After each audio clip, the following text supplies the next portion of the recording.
All right, joining us today on Pirate Radio Live, former Pirate righty, now with the Down East Bird Dogs. He is Danny Beal. I believe coming to us on the mean streets of Ottawa, maybe. Where are you, Danny? Yeah, we got into Ottawa last night, like 3 a.m. from Quebec this past weekend, and got some much needed sleep after this weekend. And yeah, we're mean streets, the back alleys of Ottawa right now, actually. This is crazy. Justin Hardy played last night. I'm gonna try to get him on Tuesday, but we're gonna have more guests coming to us from Ottawa than like Greenville this year because he is It's crazy. yeah, a member of the Red Blacks. Danny, let's talk about what's going on with you and the Bird Dogs. Give us an update. How'd last week go for you and the team? Yeah. So I think last time I talked to you guys was a couple of weeks ago, um, but it was good. I threw Sunday, um, the last game before the All-Star break, and it went pretty good. Went 6 innings, 1 earned. Finally, kind of getting my swagger back. I'm coming out of the bullpen now with an opener, um, which is I think helped my confidence a lot. Just kind of getting the familiarity back with coming out of the bullpen. I feel like it kind of just it makes me feel normal again. If it feels like I'm in college, it's normal to me. So I think that's what we're gonna keep doing is have like a guy go an inning or two, and then I'll come in and good Lord willing finish the rest of the game. But through Sunday, went home for the All-Star break a little bit. Got to hang out with my dad and some family and stuff. Came back. We got on a bus at midnight on Wednesday.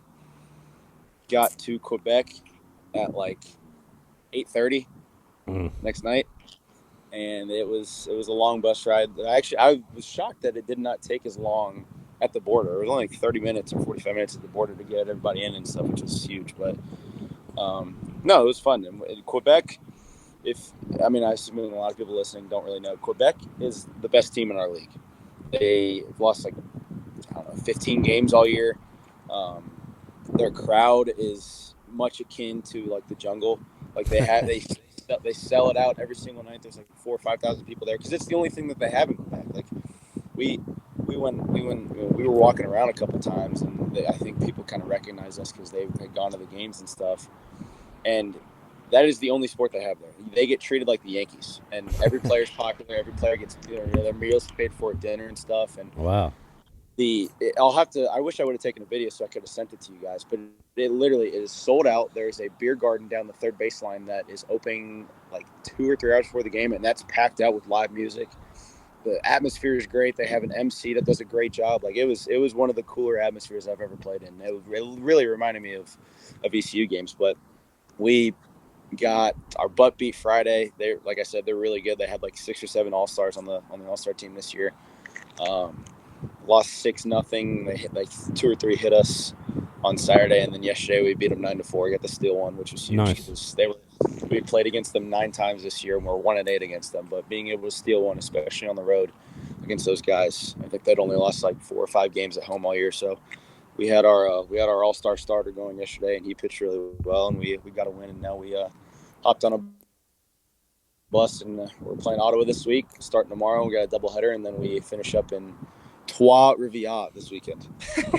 All right, little Francais. Yeah, that's cool when you're the only show in town. Danny, little sports trivia for you.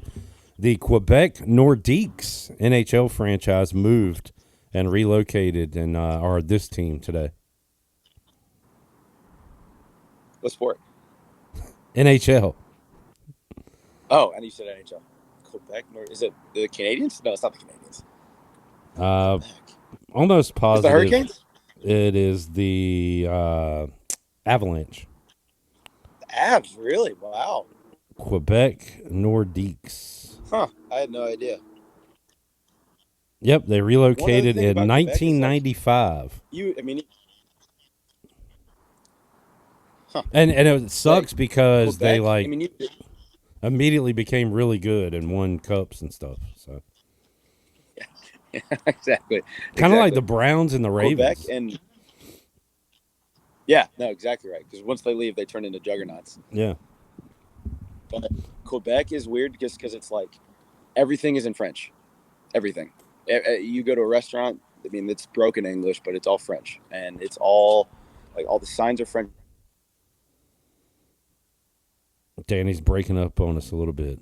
I hope he doesn't get jumped by some Only in French. Ottawa. Can't How about really see the it, but how about the PA announcer? Is he doing it in French? yep, everything was Oh in wow, French. The only English thing they would say is our name, obviously, but it yeah. was I couldn't tell whether he was saying like now hitting or up to bat. Like it was all everything was in French. It was crazy. It was a really cool experience. It was, and they one other thing they love Sweet Caroline. They Oh play boy. Sweet Caroline 5 or 6 times a game, and that's the all day. Oh my god, they love it. They sing it every. It's crazy, absolutely crazy. Danny, real quick on the starter reliever thing. I mean, is that's got to be like a mental and not physical thing, right? Or is there some physical part to it? I think it's a little bit of both. I think I was, I think I was almost over preparing as a starter. Like I was doing my own scouting reports. I think I was putting a lot more into it than I probably should have mentally and physically. Like the warm up was taking longer, and I think I kind of thrive in those situations, which is why I was such a good reliever in college in terms of like almost being underprepared, like just kind of doing a little bit of stretching, throwing, and then just going and pitching, as opposed to the 6 hours before the field or before the game you get to the field and you do all this warm up stuff, hot tub, cold tub, all that good stuff. But no, our manager brought it up to me after I think one of my pretty bad starts on a couple weeks ago, and I was like, "I'll do it, sure, I don't care, anything that'll help right now because I'm pitching pretty bad." And ever since then, I think I'm like 15 innings of like 1 or 2 earned runs, so Yeah. it's working out pretty well. Awesome. Hey, I can relate. I did my best work when I procrastinated as a student. So I'm Well, with at you. least we have one thing in common.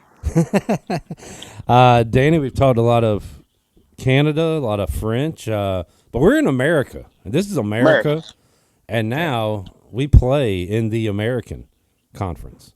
No more athletic. Did you see the rebrand of the American Conference? I saw Name Redacted's tweet, and we got an eagle now. Is that what that is? It's called Soar. Yeah. Soar is our new mascot.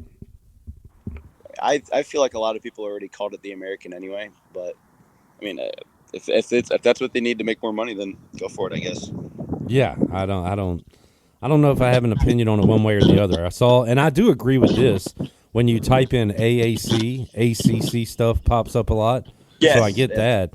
But now, like, what are you going to do? Type in AC, and then you're going to get, like, air conditioned unit prices? Or I don't know. That was going to be my question. What's the acronym now? It's not a great name. It's just, yeah, I don't know. The A, Jarrett? Jarrett says we're just the A now. Big A. A? A. Danny Beal joining us. Danny, we got Cliff Godwin coming up on the show in hour number 3. Anything I should ask Cliff? I still have to recap with him very briefly what happened with O'Sullivan. I got to do that. But we got a new hitting coach, very busy portal. Anything in particular I should touch on with him? I think obviously the season recap is something that's always interesting with him. His perspective on it as the guy in charge. I would tread lightly with the O'Sullivan stuff just because he is so beyond far done with talking about that with people. So just I know. He should have joined me sooner. Huh? He should have come on sooner. I haven't talked to him since then. That's something you take up with him. I'm just saying he's gonna. It's gonna be. I would do a breeze by rather than an in depth what happened. Fair. Good advice. Good advice. Fire back pretty quick on that. Yeah.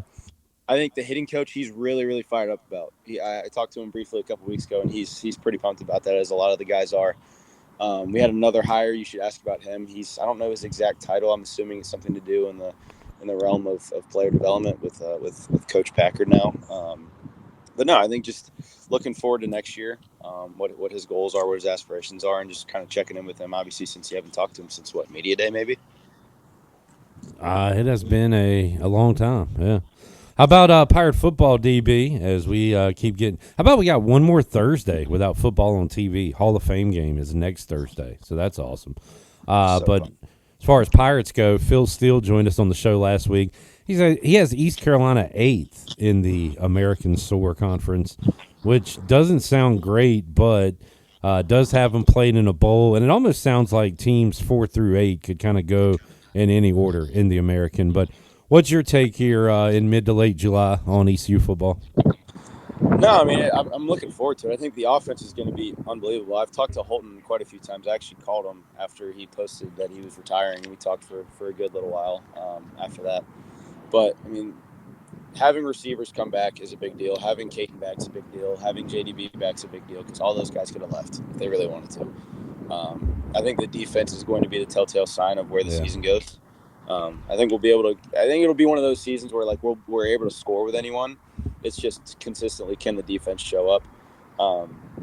But no, I mean, as I would have said the same thing if I had played football. But Holton and Caden were like, oh, well, like we could win the conference. And I'm like, let's win the non-conference games first. Let's get a couple conference games on our belt, and then we'll kind of reassess from there. It's not unrealistic, but I think from where we've started and where we've kind of finished the last few years, I think we need to be realistic with the expectations and not try to be like, oh, we're going to beat the crap out of State, and then we're going to win our conference. Like let's get one win first. Let's not overlook anybody, and let's keep going. Because I did see that the BYU quarterback just transferred to Tulane too this morning. Yeah. I think that guy just wants to play against ECU somehow, some way. Yeah, literally. And make it his opportunity. And we've talked a lot about Tulane and their quarterback question marks. And who knows? This is a very late ad, but maybe they answered the question there. How about as far as nationally goes, Phil Steele does not have an SEC team winning the championship. He doesn't have Ohio State or Clemson. He's got Penn State winning it all. James Franklin winning it all, DB. I love Phil Steele, but that's bad. I thought you were going to say like Oregon or something. Really? Penn State.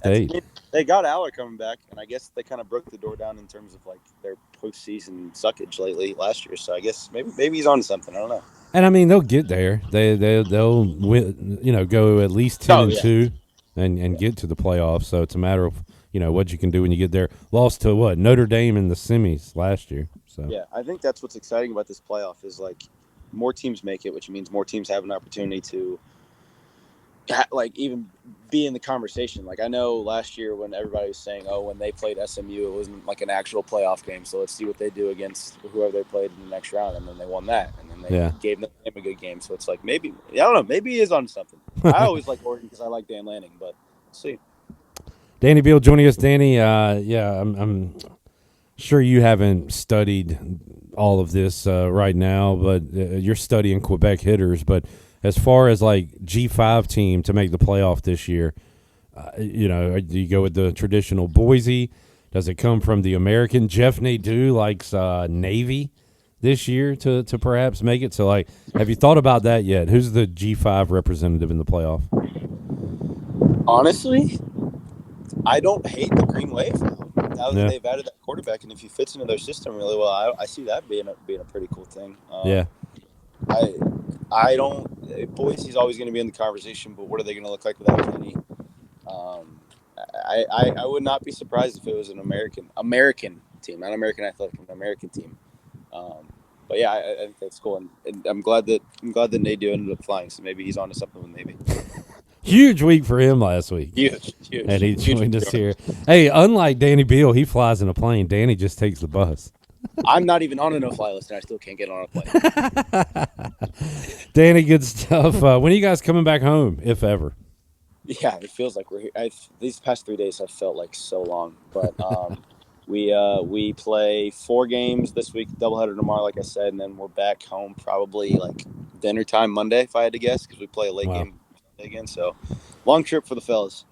Well, have fun up there, man, and keep up the good work on the mound. Glad hearing about your success, and we'll talk to you again soon, buddy. Sounds good, guys. Thanks for having me on.